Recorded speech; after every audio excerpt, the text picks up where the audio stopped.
हरः ओम गुरुदेवो महादेवो गुरुदेवो सदाशिवः गुरु साक्षात् परब्रह्म तस्मै श्री गुरुवे नमः।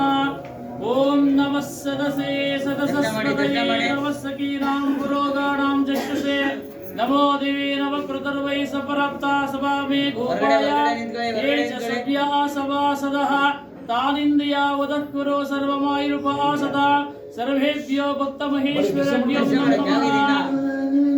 ಶ್ರೀ ಮಹಾಶಿವರಾತ್ರಿ ಪ್ರಯುಕ್ತ ಬೆಳಿಗ್ಗೆ ನಿನ್ನೆ ಸಂಜೆಯಿಂದಲೇ ಪ್ರಥಮವಾಗಿ ಗಂಗಾ ಪೂಜೆ 5 ಗಂಟೆಯಿಂದ ಸ್ಟಾರ್ಟ್ ಆಗಿ ಪುಣ್ಯಾಹ ನಾಂದಿ ಪಂಚಕಳಶ ನವಗ್ರಹಾದಿ ಮಹಾಮೃತ್ಯುಂಜಯ ಕಳಶ ಮತ್ತು ಉಮಾಮಹೇಶ್ವರ ಮಹಾಗಣಪತಿ ಕಳಶ ಸ್ಥಾಪನೆ ಏಕಾದಶ ರುದ್ರ ಕಳಶ ಸ್ಥಾಪನೆ ಮತ್ತು ಸಪ್ತದೇವರಿಂದ ಕಳಶ ಸ್ಥಾಪನೆ ಶ್ರೀ ಇಷ್ಟ ದೇವತಾದಿ ವನದೇವತಾದಿ ರುದ್ರ ದೇವತಾದಿ ರುದ್ರ ಹೋಮ ಮಹಾಗಣಪತಿ ಹೋಮ ವಾಸ್ತವ ಇಷ್ಟ ದೇವತಾದಿ ಹೋಮಗಳು ಇಲ್ಲಿ ನಡೆದಿದ್ದು ಶ್ರೀ ಮಹಾಶಿವರಾತ್ರಿ ಪ್ರಯುಕ್ತ ಬೆಳಿಗ್ಗೆ 3 ಗಂಟೆಯಿಂದ ರುದ್ರಾಭಿಷೇಕ ನಡೆದಿದ್ದು ಮಹಾಮಂಗಳಾರತಿ 6 ಗಂಟೆಗೆ ಮುಗಿದಿದ್ದು ಮತ್ತು ಭಕ್ತಾದಿಗಳು 6 ಗಂಟೆಯಿಂದ ಸಂಜೆಯವರೆಗೂ ಸತತವಾಗಿ ತುಂಬಾ ಸಂತವಾಗಿ ದೇವರ ದರ್ಶನವನ್ನು ಪಡೆದು ಅವರು ಕೃಪಾ ಆಶೀರ್ವಾದದಿಂದ ದೇವರು ಒಳ್ಳೆಯದು ಮಾಡಿ ಕೇಳ್ತಕ್ಕಂಥ ಇದನ್ನು 2 ಮಾತನ್ನು ಹೇಳಿ ಮುಗಿಸ್ತಾ ಇದ್ದೇನೆ.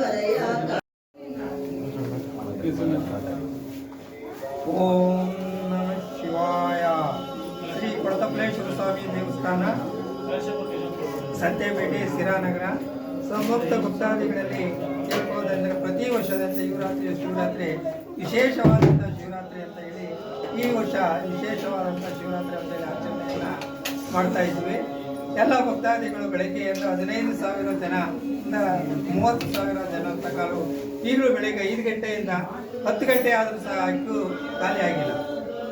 ಆದ್ದರಿಂದ ಇಲ್ಲಿ 11 ಗಂಟೆ ಆದ್ರೂ ಖಾಲಿ ಆಗಿಲ್ಲ. ಇಲ್ಲಿ ಸಿರಾನಗರಕ್ಕೆ ಇದೊಂದೇ ಅತಿ ಪವಿತ್ರವಾದಂತಹ ಕೊಳತಪ್ಲೇಶ್ವರ ಸ್ವಾಮಿ ದೇವಸ್ಥಾನ ಅಂತ ಪ್ರತಿ ವರ್ಷದಂತೆ ಈ ವರ್ಷವೂ ಸಹ ಪ್ರಸಾದ ವಿನಿಯೋಗವನ್ನು ಮಾಡಿ ಇನ್ನೂ ನಡೀತಲೇ ಇದೆ ಅಂತ ಹೇಳಿ ಪಂಚಾಮೃತ ಅಭಿಷೇಕಗಳನ್ನು ಪ್ರತಿಯೊಬ್ಬ ಜನಗಳಿಗೂ ಕೊಟ್ಟು ನಾವು ಇವತ್ತು ಅವಲಕ್ಕಿ ಚಿತ್ರಾನ್ನ ಎಲ್ಲವನ್ನು ಮಾಡಿಸಿ ಬಂದಂಥ ಭಕ್ತಾದಿಗಳಿಗೆ ಹೆಚ್ಚಿ ಇವತ್ತು ಸಂತೋಷವಾದಂಥ ಒಂದು ಹಬ್ಬವನ್ನು ಆಚರಣೆ ಮಾಡಿದ್ದೀವಿ. ಇಡೀ ಸಮಸ್ತ ಜನತೆಗಳಿಗೆ ದೇವರು ಒಳ್ಳೆಯ ಸುಖ, ಆರೋಗ್ಯ, ಶಾಂತಿ, ನೆಮ್ಮದಿಯನ್ನು ಕೊಡಲಿ ಅಂತ ದೇವರಲ್ಲಿ ಹೇಳ್ಕೊಳ್ತಾ ಇದ್ದೀನಿ.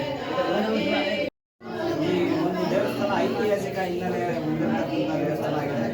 ಈ ಒಂದು ಐತಿಹಾಸಿಕ ಹಿನ್ನೆಲೆ ಹೊಂದಿರತಕ್ಕಂಥ ಈ ದೇವಸ್ಥಾನದ ಒಂದು ಅಭಿವೃದ್ಧಿಯನ್ನು ಭಾಳ ವರ್ಷದಿಂದ ವರ್ಷಕ್ಕೆ ಅಭಿವೃದ್ಧಿವಂತ ಇದೆ. ಯಾವುದೇ ರೀತಿ ಇದಾಗಿಲ್ಲ.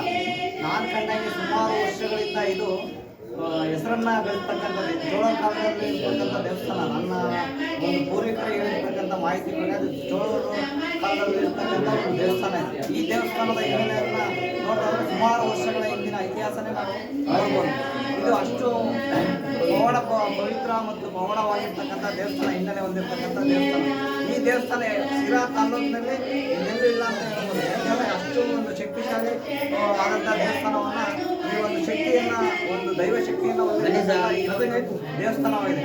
ಈ ದೇವಸ್ಥಾನದ ಪ್ರತಿ ವರ್ಷ ಸರಿಸುಮಾರು ಹೆಚ್ಚು ಕಮ್ಮಿ ನಮಗೆ ಈ ಪ್ರತಿ ಶಿವರಾತ್ರಿಯನ್ನು 30,000ರಿಂದ 40 ಸರಿಸುಮಾರು ಭಕ್ತಾದಿಗಳು ಹೆಚ್ಚಿನ ಸಂಖ್ಯೆಯಲ್ಲಿ ಬಂದು ಈ ಒಂದು ಶಿವರಾತ್ರಿಯನ್ನು ಅದ್ದೂರಿಯಾಗಿ ಆಚರಣೆ ಮಾಡ್ತಕ್ಕಂಥದ್ದು ನಮ್ಮೆಲ್ಲರಿಗೂ ಸಂತಸ ತಂದಿರತಕ್ಕಂಥ ವಿಚಾರ. ಅದ್ರಾಗೂ ಮೇಲಾಗಿ ಉಸ್ತುವಾರಿ ನೀಲಕಂಠಪ್ಪನೇಶ್ವರ ಮತ್ತೆ ಈ ಒಂದು ದೇವಸ್ಥಾನದ ಅರ್ಚಕರಾದಂಥ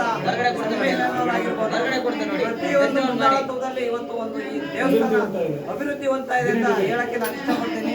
ಇದೇ ರೀತಿ ಅವರ ಒಂದು ಸ್ನೇಹದಿಂದ ಈ ಒಂದು ಐತಿಹಾಸಿಕ ಹಿನ್ನೆಲೆ ಹೊಂದಿರತಕ್ಕಂಥ ದೇವಸ್ಥಾನ ಅಭಿವೃದ್ಧಿ ಕೆಲಸಗಳು ನಡೀತಾ ಹೋದ್ರೆ ಭಕ್ತಾದಿಗಳಲ್ಲಿ ಮನಸ್ಸಿನಲ್ಲಿ ಒಂದು ಶಕ್ತಿಯನ್ನು ತುಂಬತಕ್ಕಂಥ ಕೆಲಸ ಇವತ್ತು ಅವರಿಬ್ರು ಕೊಡ್ತಾ ಇದ್ದಾರೆ ಅಂದ್ರೆ ತಪ್ಪಾಗಲ್ಲ. ಯಾಕಂದ್ರೆ ಯಾರೇ ಬಂದ್ರು ಎಷ್ಟೇ ಬಂದ್ರು ಏನೋ ನಡೆದಿರುತ್ತಾವೆ ಬಿಡುತ್ತಾ ಸೆಕೆಂಡ್ರಿ, ಬಟ್ ಆದರೆ ದಿನೇ ದಿನೇ ಅಭಿವೃದ್ಧಿ ಹೊಂದಿರತಕ್ಕಂಥದ್ದು ಆ ಪರಮಾತ್ಮನಿಗೆ ಬಿಟ್ಟಿರ್ತಕ್ಕಂಥ ವಿಷಯ. ಸೊ ಹಂಗಾಗಿ ನಾನು ಹೇಳಕ್ ಇಷ್ಟಪಡೋದು ಇಷ್ಟೇ, ಭಕ್ತರು ಹೆಚ್ಚಿನದಾಗಿ ಬಂದು ಈ ಒಂದು ಕಾರ್ಯಕ್ರಮಕ್ಕೆ ಪಾಲ್ಗೊಳ್ತಾ ಇದ್ದಾರೆ. ಅದಕ್ಕೆ ನಮಗೆ ತುಂಬಾ ಸಂತೋಷ.